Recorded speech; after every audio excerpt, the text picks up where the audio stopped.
Hey, what's up guys? Tyler here with Secure Team. Well, today I want to talk about one of the most fascinating and some would say frightening facets of this research into the alien phenomenon and the ongoing cover-up over the years of it. What many of the doctors who have attempted to remove these things, all the way to the scientists who then receive these objects and then attempt to analyze them, the consensus is clear, which is that there are foreign objects, not of this earth, that have been found implanted under the skin, within the muscles, and around the bodies of countless individuals here around the globe. The question of alien implants and just what they are, where do they come from, what is their makeup, why have we not been able to pin down a concrete answer as to why they're being found, and is, in my opinion, short of having an alien land on your lawn and walk up and shake your hand, is one of the best pieces of physical evidence that we have today that proves that we are not only being visited, but that we are being physically interacted with. And that brings us today to a couple of new photographs that originally I didn't receive at the same time. And only after some time kind of connecting the dots did I say, okay, something is going on here. And either this is an extremely big coincidence or there's definitely more to the story. So I guess we should start off by going back to late December of 2016. I was going through my Secure Team emails, much like I do every day, and so one of those emails contained a video and some photographs, and it was from a woman out of Greenville, Mississippi, of what amounted to a mysterious, almost what appeared to be a scar that had appeared within only a week's time, at about the middle point of her left forearm. And as you're seeing here, it took on the shape of almost what appeared to be a scar. However, this woman, who at the time was around 27 years old, had never had a scar on her arm, had never had any major surgeries in her life, was by all accounts, luckily unbothered by life's, bumps and mishaps, scrapes and cuts that would lead to such a scar. And so she went to the doctor. She explained to the doctor this appeared within a week. Started as what appeared to be a small white area, then eventually grew out and stopped at the point that you're seeing here. Likewise, there were also some other strange markings just up the arm next to the mysterious scar in what appear to be these sort of crisscrossing lines that you can faintly see here.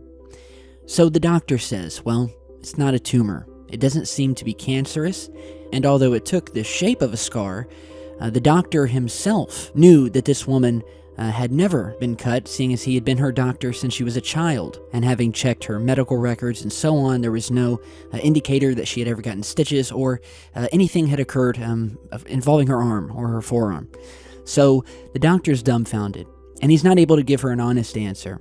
And I don't think I would have to tell you guys the kind of anxiety and suspicion and worry that would come, and that did come, to this woman in the months after this appeared.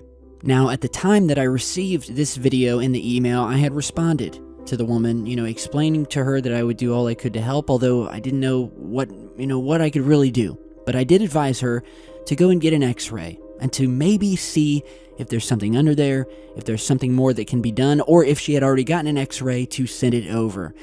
And well, that was the last time I had heard from her. She just stopped emailing me, as many people do. Many people will send me things, send me stories.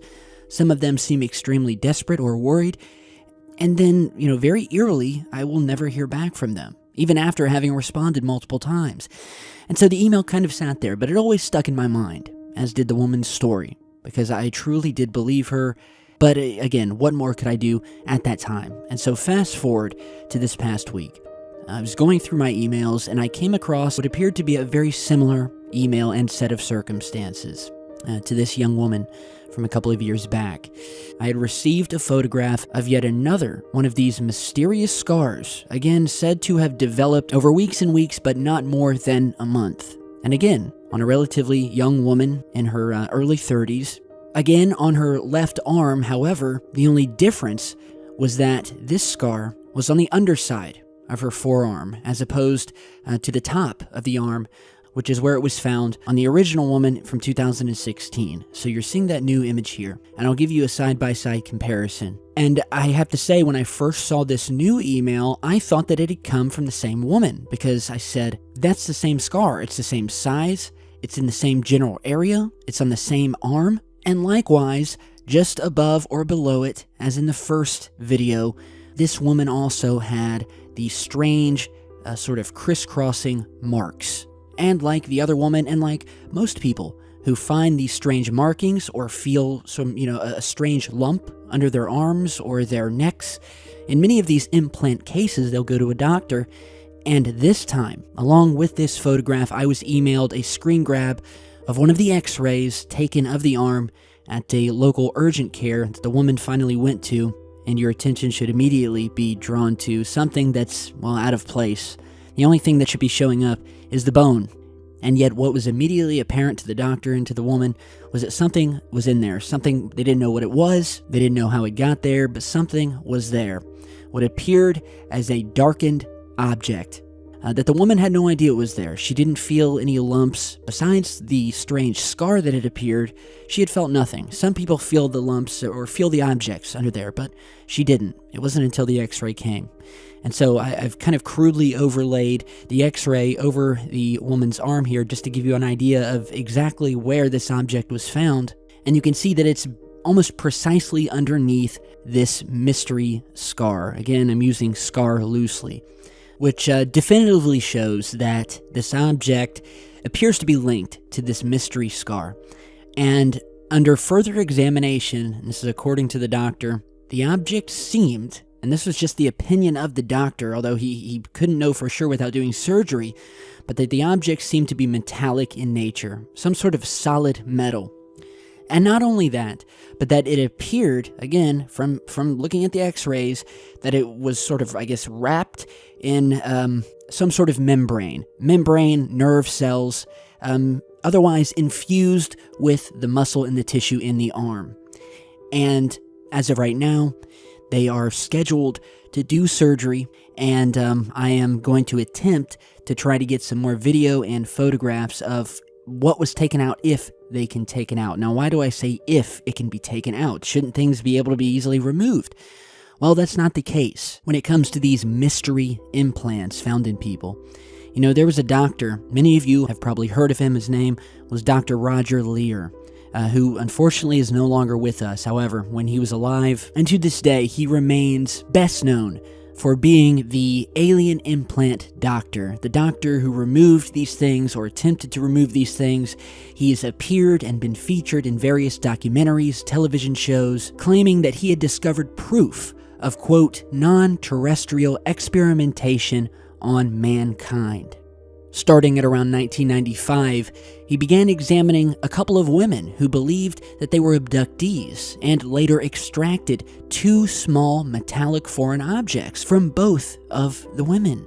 The objects were then analyzed by the New Mexico Institute of Mining and Technology, which determined that they were, quote, composed of commonly found elements, such as iron or aluminum. And in describing some of these elements, the lab report made reference to the composition of meteors, and that was later interpreted by Dr. Leir as something of an extraterrestrial origin. And that is what sparked his interest into the study and the removal of these objects and how the patients began flooding in. He hired a dentist, a radiologist, and a general surgeon to assist him in his practice. And he claimed that many of the objects he removed from patients emitted a, quote, deep space frequency radio wave and had strange magnetic properties or contained odd crystalline structures. It was reported by the doctor that the findings of these implant surgeries were highly unusual, and that in all of the cases, there was virtually no inflammatory response, other than maybe a small mark on the outside of the skin. As it relates to these 2 new cases that I featured earlier in the video with the 2 females here, it was also found in most of these surgeries that these foreign metal objects had been encased in a very dense, tough, gray sort of membrane.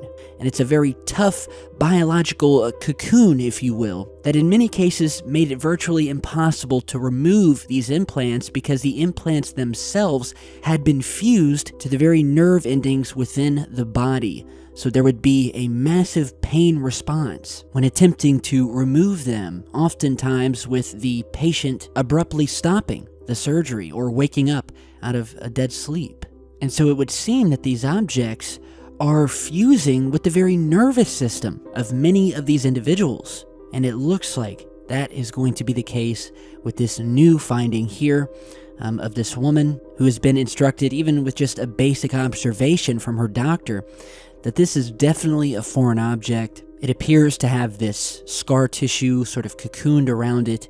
What really struck me about this was the placement and the size of these marks from these two images from two different females years apart, both with these 1 to 2 inch scars or marks on the tops and or the bottoms of their forearm, almost as if there had been some sort of laser surgery. And I only wish that I could get in touch with the first woman to see if she ever did get those x-rays, and if indeed something was ever found underneath this area. I just hope that she will respond one day and that everything is all right, because I truly can empathize with what it must be like to discover something so strange and unknown in your body. It's just, it's truly an enigma that a lot of skeptics don't like to go near, because they can attack the photographs, they can attack the videos, they can attack the researchers, call us all wingnuts. But when it comes to implants, strangely, you'll hear a lot of these skeptics go silent. And I definitely think that that says something, and that we are on the right track, and that this stuff has always been real. It just depends on what type of person you are and the amount of evidence you need to see before you finally cross that line and have to admit, okay, something is going on here. And so with that, I ask you guys, have you or someone you've known discovered a strange mark, such as these two here, that appeared within a matter of days, weeks, or months, that cannot be accounted for? So tell me what you guys think down below. Big thanks to those of you who have sent me in your personal stories, just wanting someone to listen, and I was glad to do that today, and hopefully we can get some answers. So stay tuned, I've got much more coming, and I will see you all back in just a bit.